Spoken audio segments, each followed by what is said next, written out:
Hello everyone, আসসালামু আলাইকুম। কেমন আছেন সবাই? আশা করি সবাই ভালো আছেন। আমার প্রশ্ন হচ্ছে একটা, নিজের বউটারে মানুষ কিভাবে অন্য বেটার সাথে নাচায়, এটা আমার মাথায় আসে না। তোরা কি ভাই কাঠের চশমা পরছস? তোরা কি কাঠের চশমা পরছস? তোরা কি টাকার জন্য নিজেরে বিক্রি করে দিতেছস? তো দিতেছস, নিজের বউটারেও দিতেছস। কাপল ব্লগের নামে যে সমস্ত অসভ্যতামি, যে সমস্ত অশ্লীল কাজকর্ম অনলাইনে চলতেছে, এগুলো মেনে নেওয়া যায় না। নিজের বউটারে নাটক সিনেমায় কিভাবে নাচায়? এ বেটা তোকে কি নলেজ আছে? তোকে কি মাথায় খিলু আছে? তোরা টাকার জন্য আর কি করতে পারস? তোরা টাকার জন্য আর কি করতে পারস? আমার মাথায় এটা আসে না। তোরা টাকার জন্য কি আরো কিছু করবি? টয়লেট পরিষ্কার কর। শহরে একটা টয়লেট পরিষ্কার করলে কম হইলেও কত 20-15 এরকম টাকা পাবি। নিজের বউটারে, নিজের সম্পদটারে কিভাবে অন্য বেটার সাথে দেখতেছস?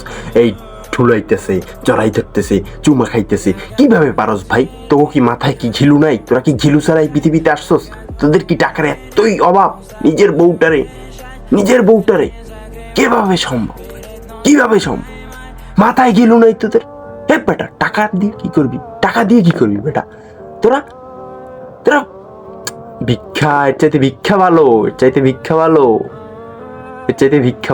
চাইতে খয়রাত করা ভালো, এর চাইতে নাপিত সেলুনগিরি করা ভালো, এর চাইতে মনে কর যে 5 কাপ চা রোডের পাশে বসে বিক্রি করা ভালো।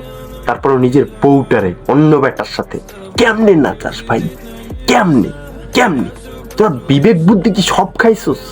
তোরা কি ভাই কাঠের চশমা পরছস? তোদের মাথায় কি কোনো বিবেক নাই? তোরা বিবেকবান কবে হবি?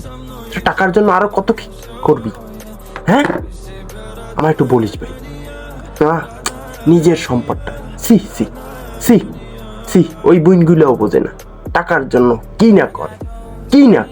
আর ওরে ওই বেটাকে কি কব? নিজের সম্পদটা রে পরের হাতে এরকম দেখে একটু কি জ্বলে না? জ্বলবো, সময় আসলে ঠিকই জ্বলবো। এর জন্যই তো সংসার এত ভাঙ্গে, এর জন্যই তো এত তালাক, এর জন্যই তো এত কিছু, এর জন্যই তো সংসার চিরস্থায়ী হয় না।